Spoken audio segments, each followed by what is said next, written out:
Chapter 44.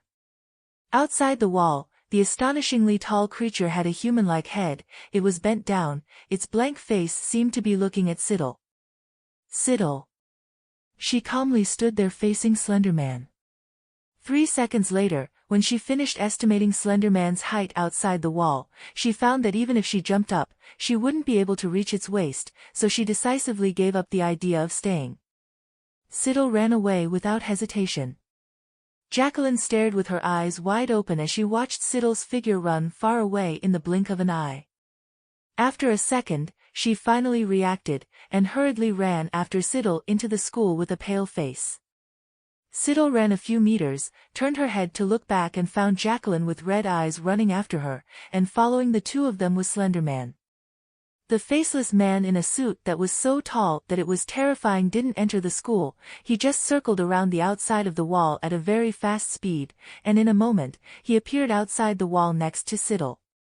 Siddle tentatively slowed down, being bumped into by Jacqueline. She pushed her away, seeing the monster outside also slowed down, just circling around them. No, to be more precise, it was circling around Jacqueline. Jacqueline was the one it was aiming for. Siddle. She wanted to tell Jacqueline to stop following her. But before Siddle could carry out her idea, the tall and thin monster seemed to notice something. From behind it suddenly grew countless branches and vines. The dry and moldy branches pinched the little girl's soft white skin, the vines tied tightly to Jacqueline's waist, wanting to pull her back. At the critical moment, Jacqueline looked at Siddle in panic. No longer had the resentment and jealousy from just now. Her instinct to live made her grab Siddle's shirt. "Help me." The little girl's weak and fragile wrists no longer had the strength to grip the hem of her clothes and resist the monster behind her, but Siddle had already turned around and grabbed her hand. Siddle grabbed Jacqueline's wrist, calmly glanced at the rough vines behind her, pressed her knee against Jacqueline's waist, easily pulled her to the ground, pressed her face down with her left hand, and used the crowbar to cut the vines. While she was doing all this, Jacqueline had already been dragged about 2 or 3 meters away by the vines, and Siddle, who was pressing down on her, was also dragged forward a great distance. After cutting the vines, she grabbed Jacqueline's collar tightly and pulled her back a few steps before releasing her. Jacqueline was still covering her chest in fear, her eyes filled with tears, her face covered with small scratches, trying to restrain her trembling from fear as she crawled up from the ground, awkwardly saying to Siddle, "Thank you, also, I shouldn't have been angry with you just now. I'm sorry." Jacqueline's face was burning with pain, but Siddle had no time to pay attention to her. She looked around coldly. If the surrounding environment had not changed suddenly, Siddle would have run away by herself when she let go of Jacqueline's collar. The white wall surrounding the school was suddenly covered with dark green moss, like a decaying relic that had stood still for many years in the deep wilderness. Outside the wall, the trees swayed, their forks swaying and spreading out under the gloomy sky, their shapes extremely strange, like the tentacles of a demon stretching out. Slenderman had disappeared. Siddle smelled the stench of decay. She turned around and saw that the school building had turned into towering giant trees with tangled roots that penetrated deep into the soft black mud. Jacqueline was stunned with surprise. What she saw now broke her understanding of the past 10 years. The little girl turned her head to look for Siddle, but found that her friend's snow-white face was extremely calm, her blue eyes shining in the dark, indifferently assessing everything around her, as if she was already used to this unbelievable change. Her right hand was still holding a crowbar. Wait, where did she get the crowbar? Could it be from inside her skirt? Jacqueline blinked her eyes in confusion, hoping to escape from the nightmare, but in the end she only saw Siddle turn his head to look at her from top to bottom with a scrutinizing look, finally revealing a look of disgust as he said, "When you come here, if you want to survive, you have to listen to me, understand?" Siddle even deliberately waved the crowbar in her hand, waving it in the air as if to demonstrate her power. "Jacqueline, yes." The little girl stiffly took a small step back, swallowing her saliva in fear. Why did the Siddle at this moment not resemble the person in her memory at all? She was clearly a cold, elegant, and indifferent beauty before. How could it be? Was she really like this? Jacqueline covered her burning cheeks, watching Siddle furiously use a crowbar to sweep away the vines wrapped around her feet as if digging the ground, feeling that she was the only one who had been competing with her before. She had originally thought that Siddle looked down on her and ignored her, and had been studying like crazy to try to catch up with him.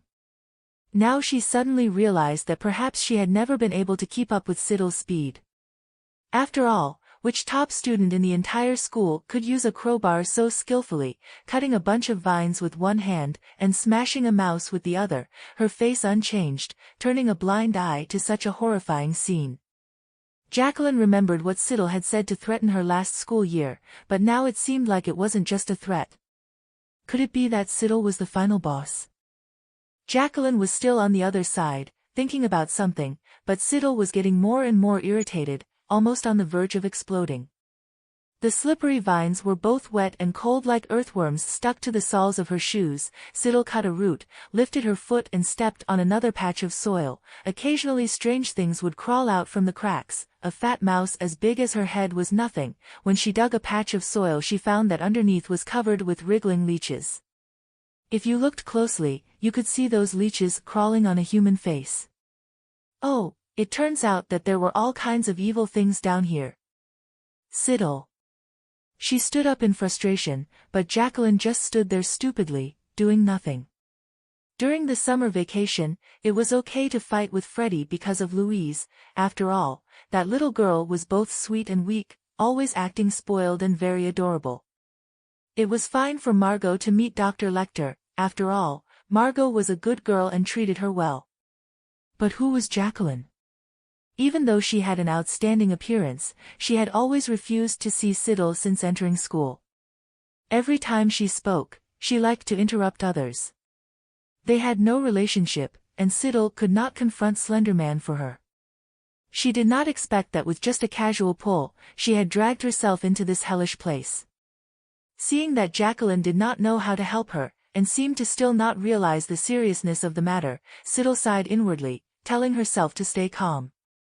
She tried to ask Jacqueline in a gentle voice, "Do you know anything else about Slender Man?" Siddle had never researched Slender Man, only knowing that this was an urban a story. Jacqueline had been harassed by Slender Man for a long time, so she probably knew more clues. Sure enough, Jacqueline quickly replied, "I looked up a lot of information. I heard that Slender Man would find people who were under a lot of pressure, then mentally oppress them, attack them, and threaten them. This process would last for about a month to half a year, until those people couldn't take it anymore, their minds were in chaos, and they went crazy. It would drag them into the jungle, it lived in the jungle, and then people would never find the missing person again." Siddle, so if you don't have any more pressure, Slender Man won't appear again, right? Speaking up to hear, Siddle saw a pale face of a dead person emerge from the black mud beside her. She thought for a few seconds and said, "You probably don't know that the reason I'm good at Chinese is because I lived in China for a while before. And you're also the smartest person I've ever met, among my peers. I really admire you, but I don't want you to find out." Siddle spoke quickly, her eyes filled with sincerity as she looked at Jacqueline. "Jacqueline." The little girl really wanted to say stop acting, but looking at the crowbar in Siddle's hand, she quietly shut her mouth, and finally said, "Moreover, Slender Man also likes children very much, he often appears next to children." They were exchanging information as they walked. Siddle had given up on dealing with those tough vines. Ever since she learned that they used corpses as fertilizer, Siddle had lost all patience to deal with them. Siddle was a little annoyed now, she felt that her crowbar was dirty. Because those vines were stuck to the soles of her shoes, Siddle felt that walking was more tiring.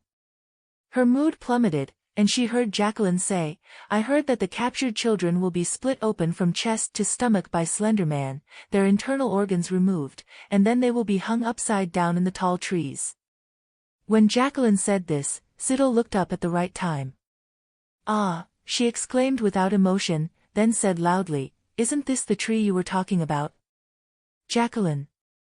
The little girl also raised her head. The next moment, Jacqueline's lips' color quietly faded, turning ashen white.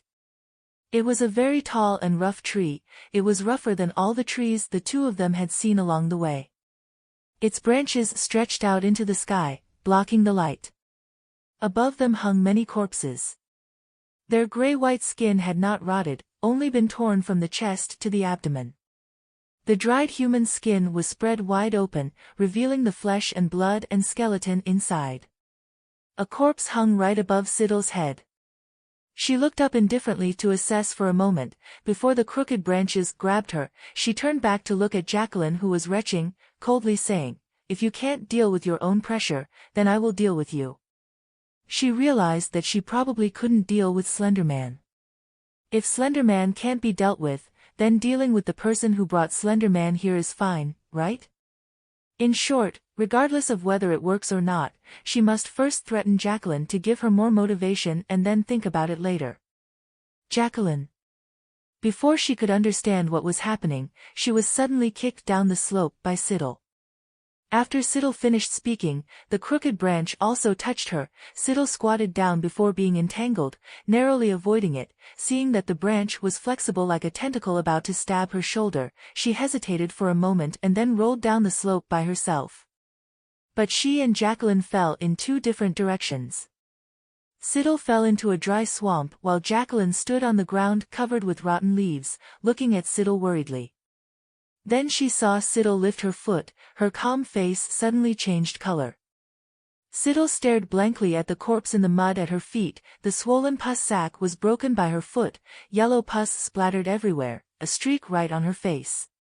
She silently wiped the pus off her face and suddenly sneered. Immediately after, Jacqueline saw Siddle put down the crowbar and took out a game console. Now she still had the mind to play games. Jacqueline was horrified to see Siddle smiling gently, opening the game console, looking up at the little girl. "Slender Man needs a month or more to kill someone?" "Jacqueline, that doesn't matter now, it's right behind you." It was here referring to the tree branch that had not given up on that idea, or it could be said that it was an extended part of Slender Man's body. Siddle seemed to not have noticed, squinting her eyes and saying, "Slender Man is too bad. Right now, I don't need a month, just 7 days to kill it. Come on, let's see who's afraid of who. Anyway, if we can't fight back, then we'll all kill together." She smiled fiercely and without hesitation clicked on the game icon on the TS handheld game console.